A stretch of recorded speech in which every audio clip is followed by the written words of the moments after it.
Oke, selamat malam teman-temanku Arham, Sheila, Rezaldi. Halo, Ayus. Halo, Halo, Sheila aman nggak Halo, suaranya?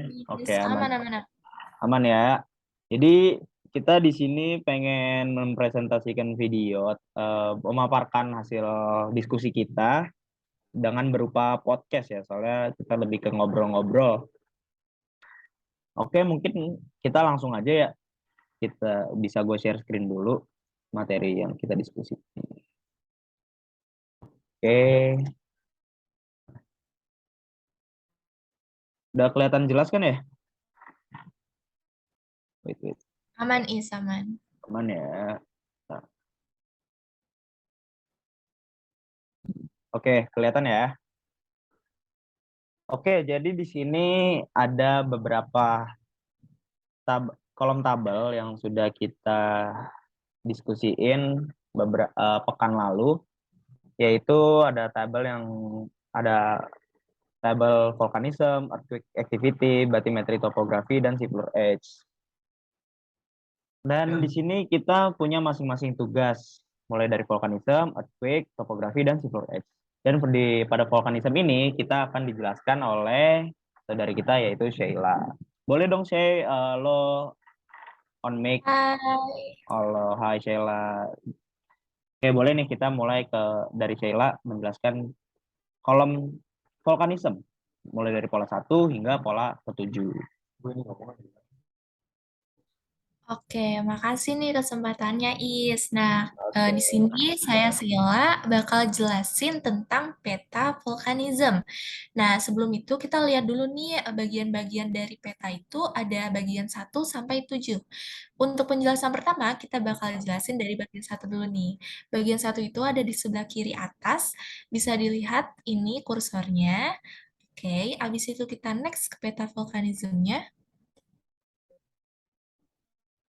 Oke, di sini eh, pada nomor 1 itu terdapat di atas kiri juga, dapat dilihat di situ ada titik-titik yang menyerupai garis. Nah, kalau titik-titik linear itu kan pengertiannya adalah pola titik yang membentuk suatu garis nih. Nah, berarti kita dapat menyimpulkan bahwa pada pola 1 itu termasuk dalam linear tightly. Oke, pola 1 jadi masuknya ke linear trend ya Sheila ya. Oh iya, eh, ralat ya, maksudnya pola 1 ini masuknya ke linear trend. Oke, bagus.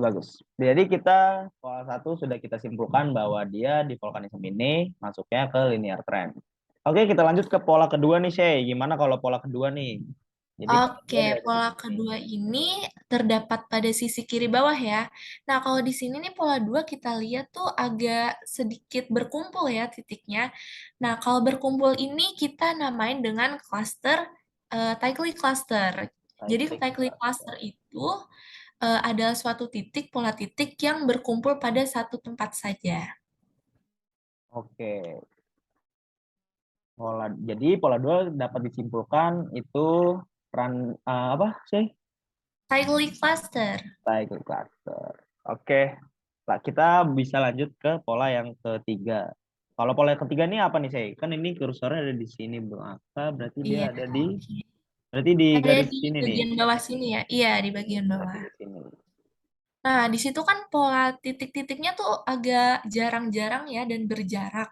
Nah, polanya titiknya ini juga sedikit. Nah, kalau kayak gini, kita dapat menyimpulkan bahwa pada bagian nomor 3 atau garis nomor 3 itu termasuk dalam randomly distributed, di mana pola titik tersebut eh, berjarak-jarak dan memiliki pola titik yang sedikit.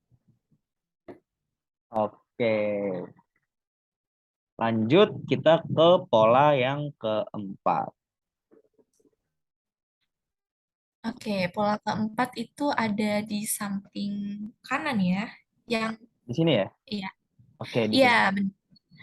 Nah, kan di situ pada garis keempat juga pola titiknya tuh kelihatan jarang ya dan cuma beberapa doang yang terlihat. Maka seperti yang dijelaskan eh, yang saya jelaskan tadi bahwa kalau misalnya titiknya itu sedikit dan jarang-jarang, kita masuk ke dalam randomly distributed. Oke, berarti pada pola keempat ini masuknya ke randomly distributed. Berarti yang di sini ya, Shay, ya? Iya, bener banget, Is. Oke, keren sih dalam penjelasannya. Oke, boleh deh kita lanjut lagi ke pola yang kelima, yaitu pola kelima ada di sini ya. Iya, bener Pola kelima banget. berarti di sini. Boleh dilanjut lagi, Nah, Sheila? pola dari pola 5 tuh kita bisa lihat kan kalau nomor kelima tuh hampir sama dengan nomor satu karena pola titik ini tuh seperti membentuk garis, maka nomor 5 itu masuk ke dalam linear trend. Baik. Pola kelima dapat disimpulkan yaitu linear trend. Oke, kita lanjut ke pola yang keenam, di mana pola 6 nih polanya di mana ya? Di sini. Oke, berarti di sini ini. Iya, iya di atas itu. Oke. Gimana nih saya? Ini masalahnya ada yang titik, ada yang kumpul, ada yang dikumpul di sini juga. Gimana nih? Kalau pola keenam. Nah, karena pola keenam ini ada yang berkumpul juga, ada yang berpisah-pisah juga nih jaraknya nih pola antara pola satu dengan pola yang lainnya. Maka pola 6 ini juga termasuk dalam randomly distributed karena dapat dilihat di pola 6 itu ada yang berkumpul di satu titik, ada yang berjarak, dan ada juga yang kayak bentuk garis kecil-kecil gini nih. Itu juga masuk ke dalam randomly distributed. Oke, pola keenam sudah dapat disimpulkan yaitu randomly distributed. Kita lanjut ke pola yang ketujuh, di mana pola ketujuh berarti di sini ya, Shay? Iya, ada di sekitar benua. Nah, iya benar banget di situ, Is. Oke, boleh dong dijelasin di pola ketujuh nih apa? Nah, pola ketujuh ini sama nih kayak pola keenam dan pola keempat. Dia titiknya tuh saling memiliki jarak gitu satu sama lain. Jadi pola ketujuh juga termasuk ke dalam randomly distributed. Oke, jadi pola ketujuh dapat disimpulkan yaitu pola eh, randomly distributed ya, Shay? Distributed. Iya benar banget, Is. Oke, terima kasih untuk Sheila atas waktunya. Sama. Jadi kita bisa nih lanjut ya guys ke earthquake activity, di mana earthquake activity ini dijelaskan oleh saya sendiri sebagai selaku MC. Oke, di sini saya Ais akan menjelaskan kolom earthquake activity, mulai dari pola yang pertama dulu. Oh, sebelumnya maaf, tadi kita bisa lihat ya di tabel sini, nomor 1 linear trend, tightly cluster, 3 randomly distributed, nomor 4 randomly, nomor 5 linear trend, dan 6 randomly, dan 7 juga randomly, seperti yang Sheila juga jelaskan pada penjelasan sebelumnya. Oke, terima kasih untuk Sheila. Oke, saya lanjut ke kolom earthquake activity. Pada kolom earthquake activity ini, saya akan menjelaskan mulai dari pola yang pertama ya guys. Pola pertama itu ya tadi sama aja, polanya ada di sini. Jadi kita bisa langsung ke petanya. Nah, pada peta ini kita bisa menyimpulkan di sini ada warna merah, warna warna orange, dan warna hijau. Sebentar, saya mau ngambil ini sesuatu dulu.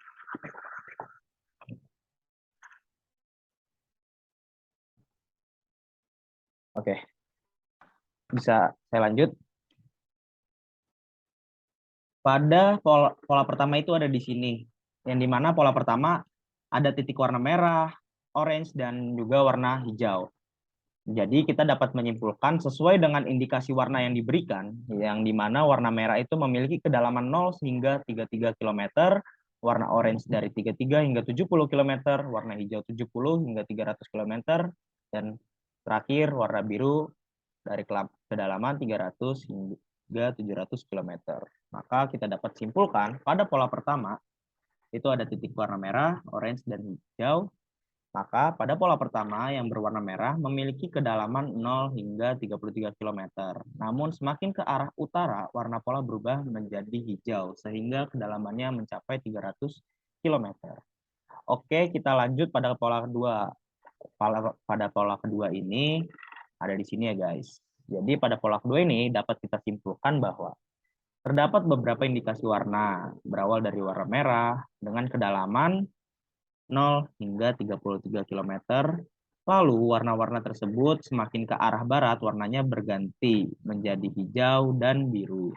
Sehingga kedalamannya mencapai 700 km. Karena semakin ke barat warnanya semakin biru, yang dimana biru kedalamannya mencapai 700 km. Lanjut kita ke pola yang ketiga. Pola ketiga berarti ada di sini. Pola ketiga berarti ada di sini. Dan pola ketiga ini hanya terdapat indikasi warna merah. Berarti dapat kita simpulkan pada pola 3 hanya terdapat indikasi warna merah yang dimana kedalamannya hanya 0 hingga 33 km. Lanjut kita ke pola yang keempat. Pada pola keempat berarti posisinya ada di sini. Berarti pada pola keempat sama dengan pola yang ketiga. Yang dimana pola keempat hanya terdapat indikasi warna merah. Yaitu maka kita dapat simpulkan bahwa pada pola keempat hanya terdapat indikasi warna merah yang dimana kedalamannya hanya 0 hingga 33 km. Kita masuk ke pola yang kelima. Oke, pola kelima dapat kita lihat ya di peta boundary map ini. Posisinya ada di sini. Di pola kelima berarti seperti yang saya kursorin. Dia ada warna merah, orange, hijau, dan biru. Maka, seperti yang indikasi warna berikan, kita dapat simpulkan bahwa pada pola kelima ini terdapat beberapa indikasi warna, berawal dari warna merah dengan kedalaman 0 hingga 33 km, lalu semakin ke arah timur atau semakin ke arah kanan, warnanya berganti menjadi hijau hingga biru, sehingga kedalamannya mencapai 700 km, seperti yang diketahui indikasi warna pada kolom di samping ini. Kita lanjut pada pola yang ke-6. Pada pola ke-6 ini, kita berarti ada di titik merah ini. Dan berarti pada pola ke-6 ini terdapat indikasi warna merah saja, yang dimana pola ke-6 ini dapat kita simpulkan hanya terdapat indikasi warna merah, yang dimana kedalamannya hanya 0 hingga 33 km. Oke, saya lanjut kepada pola yang ketujuh, di mana pola ketujuh terdapat di Indian Plate sini ya. Berarti dia ada di sini. Jika kita zoom, lalu jika kita zoom lebih dekat, nah kita zoom lebih dekat, di sini ada warna merah, ada warna orange, dan warna hijau. Maka dapat kita simpulkan pada pola ketujuh ini terlihat beberapa indikasi warna, yaitu merah, orange, dan hijau. Maka dapat kita simpulkan beberapa warna terlihat, sehingga kedalamannya sekitar 0 hingga 300 km. Begitu saja penjelasan dari saya tentang earthquake activity ini. Oke, jadi bisa kita lihat ya kesimpulannya tadi pada yang tadi saya jelaskan pada kolom tabel ini. Oke, sama ya guys, hingga ke bawah. Jadi segitu saja penjelasan dari saya tentang earthquake activity. Oke, selanjutnya ada kolom batimetri atau topografi yang akan dijelaskan oleh Saudara Arham. Saudara Arham, boleh dong dinyalakan mic-nya. Halo Ais, Halo Arham. Boleh dong dijelasin di kolom ketiga ini topografi itu gimana sih? ya boleh masuk ke mapnya, coba. Ke map yang langsung topografinya atau yang ini? Yang langsung topografinya aja. Topografinya aja. Oke.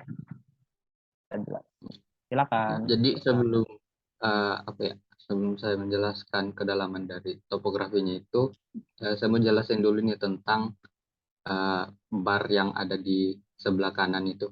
Jadi dari 0 sampai 8.000 itu masuk ke ketinggian suatu daratan gitu.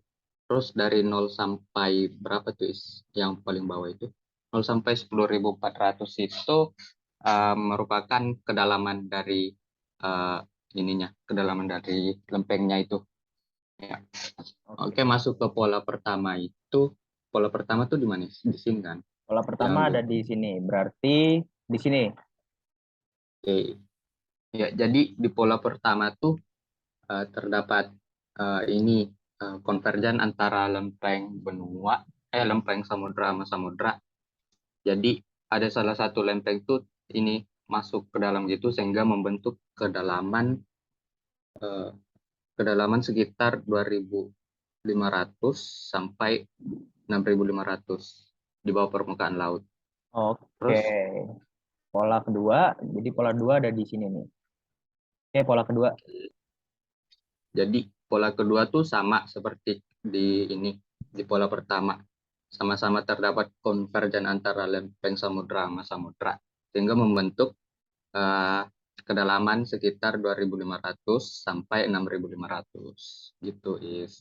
Oke, kita lanjut ya ke Lanjut pola ketiga. Di mana pola ketiga ini berarti ada di sekitar sini nih Arham. ya. Jadi di ketiga tuh terdapat eh, apa ya? Terdapat transform antara lempeng samudra sama samudra, terus membentuk kedalaman itu sekitar 4.000 sampai 2.500. Jadi ini di barnya tuh 400 sampai 2.500 gitu yes. Oke, kita lanjut Lanjut. ke pola yang keempat. Yang di mana pola keempat berarti ada di sini nih Arham.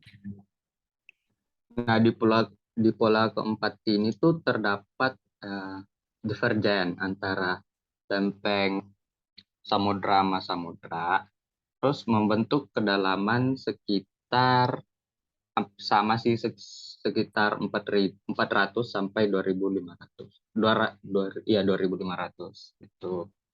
Oke, Lanjut. lanjut ke pola yang kelima berarti ada di sini nih Arham. Silakan.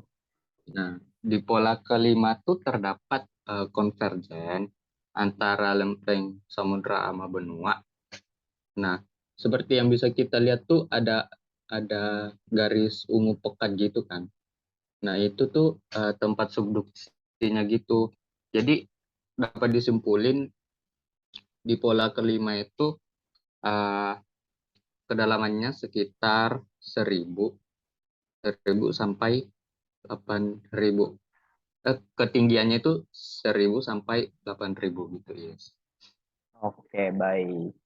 Lanjut kita ke pola yang keenam. Berarti pola keenam ada di sekitar sini nih Arham.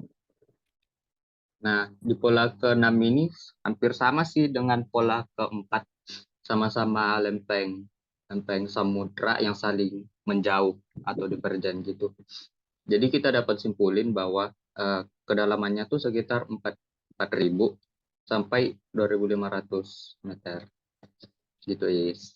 Baik, kita lanjut ke pola yang terakhir yaitu pola ketujuh. Berarti ada di sini nih Ham. Nah, pola ketujuh tuh ini terdapat konvergen antara lempeng benua sama benua sehingga membentuk ketinggian yang kurang lebih itu eh, 1.000 meter sampai 8.000 gitu is. Oke, berarti yang pada pola ketujuh ini sama ya polanya dengan yang kelima ini yang tadi ya. Ya, Oke, terima kasih untuk Haram penjelasan tentang. Oke, bisa kita lihat pada tabel ya, berarti sama nih. Oke, kita lanjut mm, ke seafloor edge yang akan dijelaskan oleh Saudara Rezaldi. Oke, Saudara Rezaldi boleh nih ngejelasin di pola pertama hingga pola ketujuh. Boleh dong dinyalakan mic-nya. Oke, halo semuanya. Di sini saya bakal ngejelasin tentang C4 H ya. Oke, bisa ditunjukin peta yang awal, yang plate. Oke, ini jadi kita bakal ngebahas C4 H di masing-masing pola mulai nomor 1 sampai nomor 7. Mungkin lanjut ke yang peta selanjutnya. Nah, jadi di sini udah disajiin peta geokronologi dan masing-masing warnanya ya. Jadi bisa kita lihat juga di sebelah kanan itu indikasi warna ini mengindikasikan si flow edge pada tiap-tiap lokasi. Oke, mungkin kita bahas mulai dari lokasi atau pola 1 dan pola 2. Nah, pola 1 kan berada di atas sini dan pola 2 berada agak bawah. Nah, kita bisa lihat itu warnanya adalah warna jingga hingga ke kuning-kuningan ya atau agak kehijauan. Maka dari situ kita bisa tahu si flow H pada pola 1 dan pola 2 berkisar antara 33,1 hingga 67,7. Nah, kita lanjut ke pola yang ketiga. Nah, pola ketiga itu ada yang agak di bagian tengah situ, nah, yang udah diarahin kursor. Nah, warnanya kan kemerahan. Nah, bisa kita lihat juga di skala yang ada di samping, berarti menunjukkan si flow H pada pola ketiga berkisar antara 0 hingga 20,1. Lanjut ke pola keempat dan keenam. Nah, pola keempat kan agak berada di tengah sini sama pola 6 yang ada di atas. Nah, kayak yang udah ditunjukin di kursor. Nah, warna pada daerah tersebut itu kan warnanya merah pekat. Nah, berarti menunjukkan si flow H pada daerah situ eh, berkisar antara 0 hingga 9,7. Lanjut ke pola yang kelima. Nah, pola kelima pada bagian tepi itu. Bisa kita lihat warna pada bagian tepi itu mulai warna merah hingga jingga. Maka bisa disimpulkan si flow H pada daerah tersebut berkisar antara 0 hingga 47,9. Lanjut yang terakhir yaitu pola ketujuh. Pola ketujuh itu letaknya kan ada di kontinental. Nah, sesuai namanya sendiri kan si flow H, maka nggak mungkin kontinental itu mempunyai si flow H. Maka dari itu pada pola ketujuh tidak terdapat si flow H. Mungkin itu yang bisa saya jelasin tentang si flow H di pola ke-1 hingga ke-7. Oke, terima kasih Rezaldi atas penjelasan atau pemaparan pada si floor edge ini. Oke, jadi kita bisa close dulu ya. Oke, jadi begitu aja penjelasannya mulai dari tadi volcanism, earthquake, topografi, dan si floor edge. Jadi segitu aja pada pemaparan dari kelompok kita. Terima kasih untuk Sheila, Arham, dan Rezaldi atas pemaparannya yang tadi. Boleh dong ditepuk Terima tangan kasih dulu. juga, Is. Oke, Terima kasih. oke. Jadi bisa ya kita tutup dulu. Sebelum kita tutup, mari kita berdoa dulu terlebih dahulu. Berdoa dipersilakan.